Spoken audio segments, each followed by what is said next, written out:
What's going on, guys? As most of you already know, my name is Chad, and welcome to Raid My Vault Bro number 3. If you guys aren't familiar with this series, and you want to take part in it, all you have to do is subscribe to the channel, and send me a friend request on Xbox Live. Gamertag is Angry Spanish Guy, no spaces, it's the same as my YouTube name, and leave a message saying which vault space you want me to check out, and if I like the gameplay, I will post it up on YouTube. So this week's video was sent in by a guy with the gamertag Peter Griffin. Great gamertag, by the way. And if you have a channel, bro, let me know. I will link it in the description and all that good stuff. But anyways, he and his team did something that I've been wanting to do for a long time, and I just keep forgetting to do it. They actually called in 5 juggernauts at the same time. They had 4 recons and an assault, and I don't know if they planned it out that way, but it's actually a fabulous idea if they did, because you could send in the 4 recons first and then have the assault juggernaut just kind of trailing in the background and mow everyone down with the M60. And that's kind of what they do up here when they take the B flag. And I don't even really know what to say during this video. This is one of those things where you can't do a play-by-play because it's so it's so fucking epic. Just 5 juggernauts running around like maniacs. So I don't know. I mean, you could see that he uses the shield effectively. That's the one thing. People will get a juggernaut and they'll be like, oh, well, I have 1,000 health, you know, I'm not going to die. And it doesn't take that long to deal out 1,000 health, as I've showed several times, especially with the FMGs. So you can just see them bashing away with their shields. The dude in the back with the M60 spraying everyone down. They cleared everyone out of the B flag, and they actually took out another recon jug in the process on the other team, but he actually had no chance because, like I said, 5 juggernauts versus a normal team, it's going to be pretty hard to be taken out. It's going to take some serious coordination by the other team, and in a public match with 6 randoms, they really had no chance. But I do have a feeling they did this at the end of the match because the juggernauts move so slow.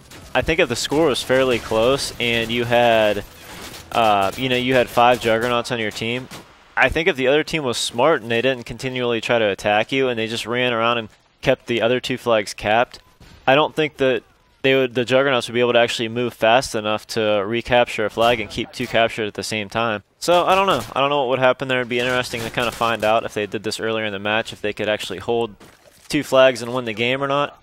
But like I said, this is something I kind of wanted to do for a long time, and I'm not going to have to now because Mr. Peter Griffin was nice enough to send this in for us. And it was a nice change of pace from the Moab gameplays that's been flooding my channel lately. But unfortunately, I have a very, very unhealthy fetish for Moabs, and every time I play Modern Warfare 3, I generally try to go for them because I don't know. I find it interesting. It keeps my attention. You kind of get that little adrenaline rush when when you start creeping up towards 20 kills in a row. And I think that's why I didn't like Black Ops, because it just seemed so easy for me. It was so repetitive. It felt like a grind. You know, you get the Blackbird chopper gunner dogs. You go calling your Blackbird, then it's an instant chopper gunner, instant dogs, and it just happens every game over and over. And as you can see there, that guy gets a lucky direct impact on one of the juggernauts and finally takes one of them out. But at this point, the damage has been done. They've already ran through his team several times, and the rape fest has been completed, shall we say. So anyways, guys, if you want to get creative with your video submissions, feel free. It doesn't have to be Moab gameplay. It doesn't have to be crazy scores like, 50-1 regular TDMs. I have some of those, and those are going to be amazing to render out. You guys are really going to enjoy those, but you're also more than welcome to send in stuff like this. People love a change of pace. At least I did anyways. I thought this was awesome. So send in whatever you want, and I'll be happy to take a look at each and every one of them. So let us know in the comments below if you like this video. And if you want anything changed about this series. I know most of you guys enjoy the series quite a bit. I do as well, but you never know. I figured I'd ask anyways. So let's get on with the recap page. The video on the left is actually my 100th video. As I'm talking right now, that was yesterday that I put it up, but who knows when you watch this. But needless to say, holy shit, like I said, I actually have 100 videos right now, so that is awesome. The video on the right is actually Raid My Vault number 2. That was the last one I did in this series. And that is a very, very quick Spaz 12 Moab on hard hat. You can't miss that. If you haven't seen it yet, you need to check it out. The guy who sent it in is a beast with that weapon. So like I said, don't miss that one. If you haven't subscribed already, click that yellow subscriber button.